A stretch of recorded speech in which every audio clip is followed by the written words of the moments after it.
Assalamualaikum warahmatullahi wabarakatuh. Apa kabar Crash Troopers semuanya? Semoga kita senantiasa mendapat bimbingan Allah menuju jalan yang lurus. Di dalam ajaran Islam, keyakinan akan adanya jin dan iblis merupakan suatu hal yang harus diyakini secara mendalam. Jin, entitas gaib yang diciptakan oleh Allah dari api, memiliki beragam sifat dan kemampuan yang mengagumkan. Salah satu aspek yang menarik dalam kepercayaan ini adalah tentang hewan tunggangan jin. Dalam literatur Islam, dikisahkan bahwa jin memiliki hewan tunggangan yang membingkai kekuatan dan keistimewaan mereka. Dalam konteks ini, penting untuk memahami bagaimana Islam memandang peran serta pengaruh hewan tunggangan jin dalam kehidupan manusia.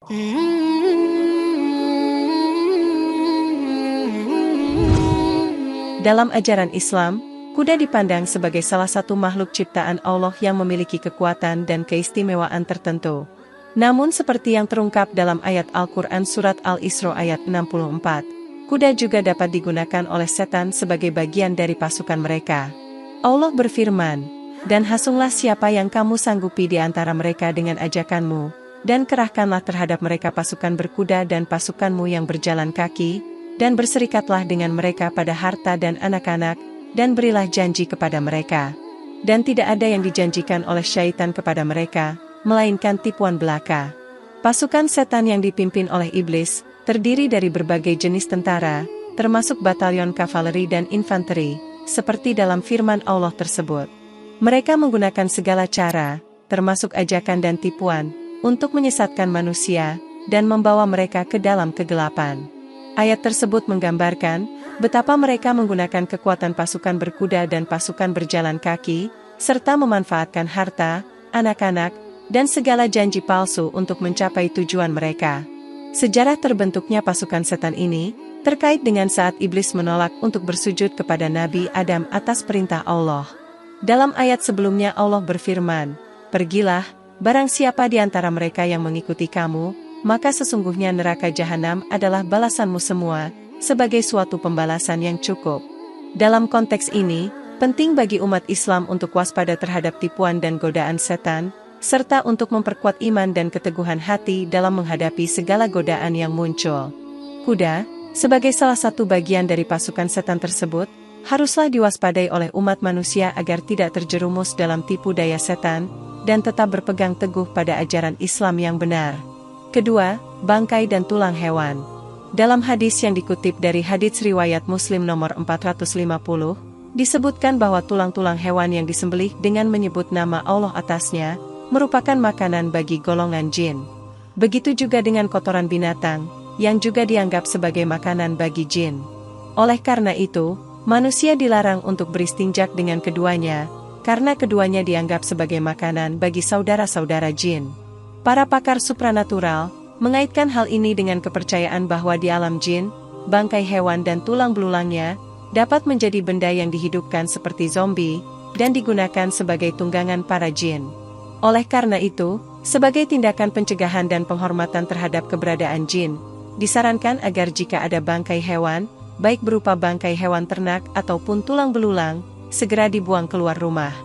Hal ini mencerminkan pentingnya menjaga kebersihan lingkungan, baik fisik maupun spiritual, serta menghormati makhluk-makhluk lain yang memiliki hak-haknya dalam pandangan Islam.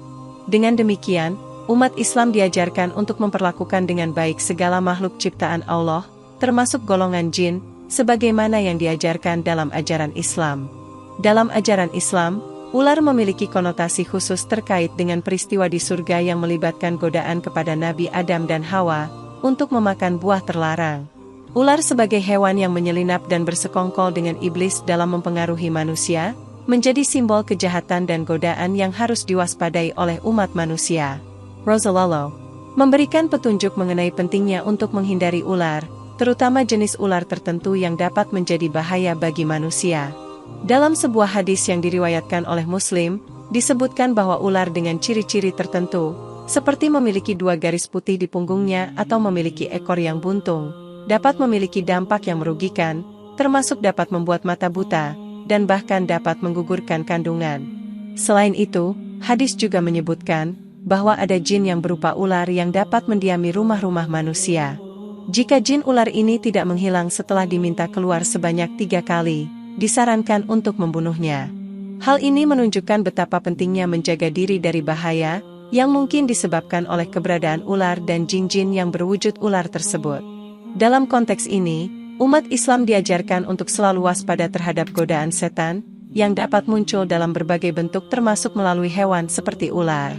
Menurut ajaran Islam, menjaga diri dari bahaya dan melindungi diri dari segala bentuk godaan syaitan adalah bagian dari kewajiban umat manusia dalam menjalani kehidupan di dunia ini. Dalam ajaran Islam, anjing memiliki status yang kompleks. Dalam beberapa riwayat hadis, anjing hitam dengan ciri-ciri tertentu dianggap sebagai jelmaan setan dan disarankan untuk dibunuh. Namun penting untuk dicatat bahwa tidak semua anjing dianggap sebagai jelmaan atau tunggangan jin. Anjing-anjing yang dikaitkan dengan jelmaan jin atau menjadi jadi-jadian memiliki ciri-ciri tertentu yang dapat dikenali.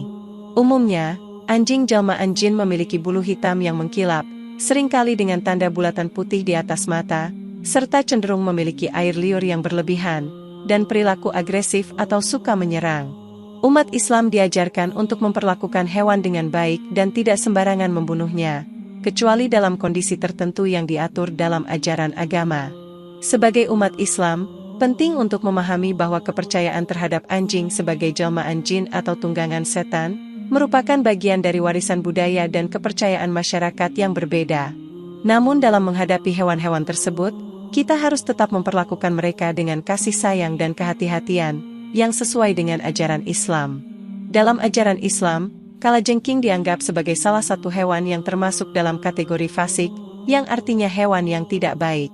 Keberadaan kalajengking, terutama jika ditemukan di tempat yang tidak biasanya atau dalam jumlah yang tidak lazim, sering dianggap sebagai pertanda kemungkinan adanya sihir atau keberadaan hal-hal yang negatif. Selain itu, kalajengking juga dikenal karena sengatannya yang mematikan. Ekor kalajengking mengandung racun yang bisa membahayakan manusia jika disengat. Oleh karena itu, umat Islam diajarkan untuk berhati-hati dan waspada terhadap keberadaan kalajengking, serta untuk menghindari kontak langsung dengan hewan ini. Ketika menghadapi kalajengking atau situasi yang melibatkan hewan-hewan berbahaya lainnya, umat Islam diajarkan untuk selalu mengandalkan perlindungan Allah, serta untuk menggunakan akal sehat dan tindakan pencegahan yang sesuai dengan ajaran agama. Meskipun demikian, penting untuk diingat bahwa keberadaan kalajengking atau hewan-hewan lainnya tidak selalu terkait dengan sihir atau hal-hal negatif, namun bisa juga merupakan bagian dari ciptaan Allah yang harus dihormati dan dikelola dengan bijaksana. Dalam ajaran Islam, tikus juga termasuk dalam kategori hewan yang dianggap mengganggu. Terdapat hadis yang menyebutkan bahwa Nabi Muhammad menyatakan bahwa tikus termasuk dalam kategori hewan fasik atau mengganggu.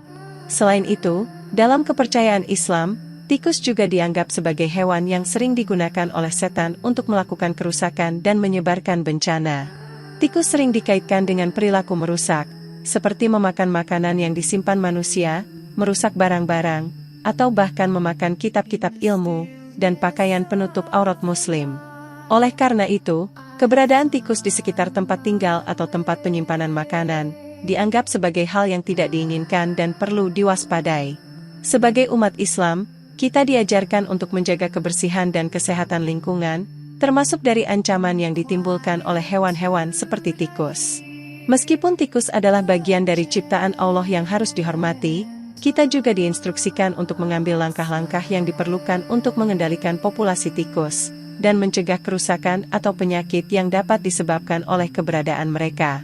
Dalam konteks ini, mengambil tindakan pencegahan yang sesuai dengan ajaran Islam, seperti menjaga kebersihan lingkungan, menyimpan makanan dengan benar, dan melakukan upaya pengendalian populasi tikus yang tepat, adalah bagian dari kewajiban umat Islam dalam menjaga kesejahteraan dan keselamatan diri serta masyarakat. Dalam kepercayaan Islam, burung gagak sering dianggap memiliki makna simbolis yang penting. Dalam beberapa hadis dan penjelasan ulama, burung gagak kadang-kadang dikaitkan dengan keberadaan jin atau setan. Salah satu ciri yang dikemukakan adalah adanya kombinasi warna putih pada bagian punggung dan dada burung gagak.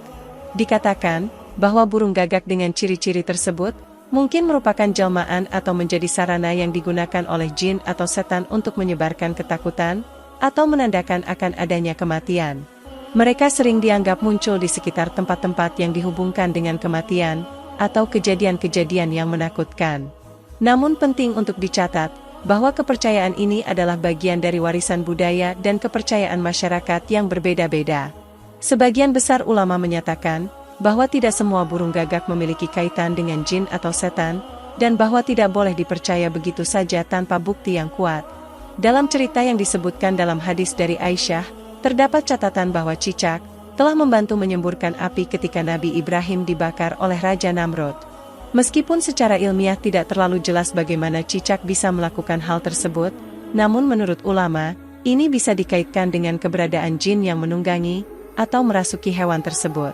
Dalam tradisi Islam, diyakini bahwa jin adalah makhluk yang diciptakan oleh Allah dari api. Jin memiliki kemampuan untuk mempengaruhi dunia fisik, termasuk manusia dan hewan.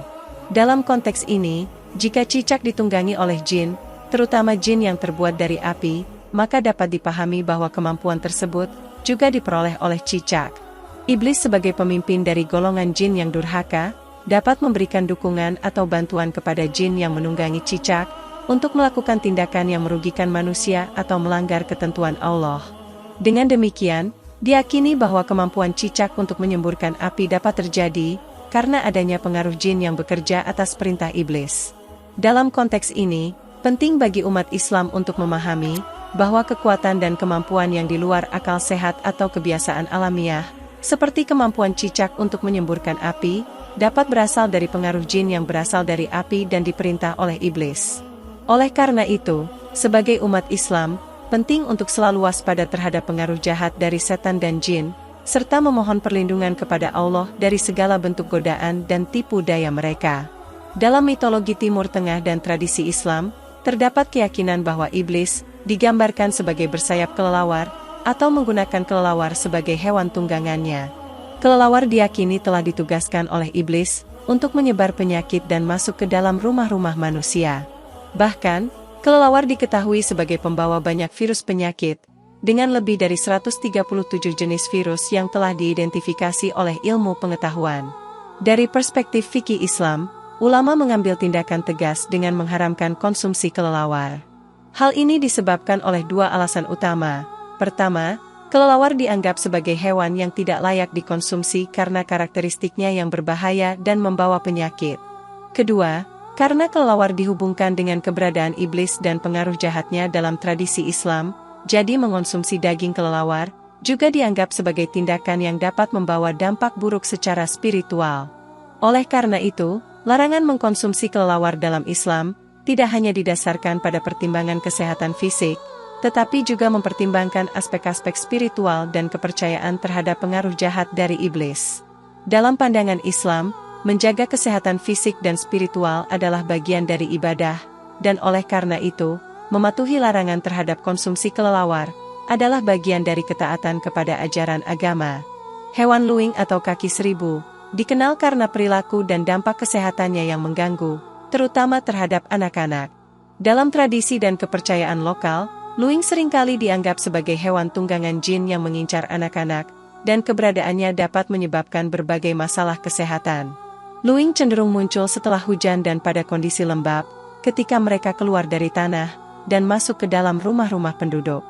Gigitan atau sengatan dari luwing dapat mengakibatkan reaksi alergi pada kulit, yang dapat berupa kulit melepuh dan gatal-gatal.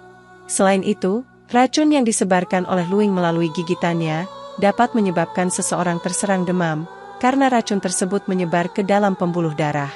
Dampak kesehatan yang ditimbulkan oleh luwing membuatnya menjadi hewan yang diwaspadai oleh masyarakat, terutama bagi orang tua yang memiliki anak-anak kecil.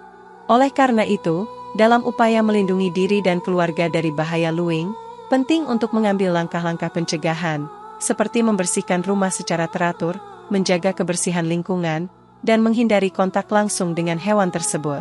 Selain itu, dalam pandangan Islam, menjaga kesehatan dan kebersihan lingkungan juga merupakan bagian dari ibadah. Oleh karena itu, mengambil tindakan untuk menjauhkan diri dari bahaya luwing dan memperhatikan kebersihan lingkungan, juga merupakan bentuk ketaatan kepada ajaran agama. Semoga dapat bermanfaat untuk kita semua. Wallahu a'lam bishawab. Wassalamualaikum warahmatullahi wabarakatuh.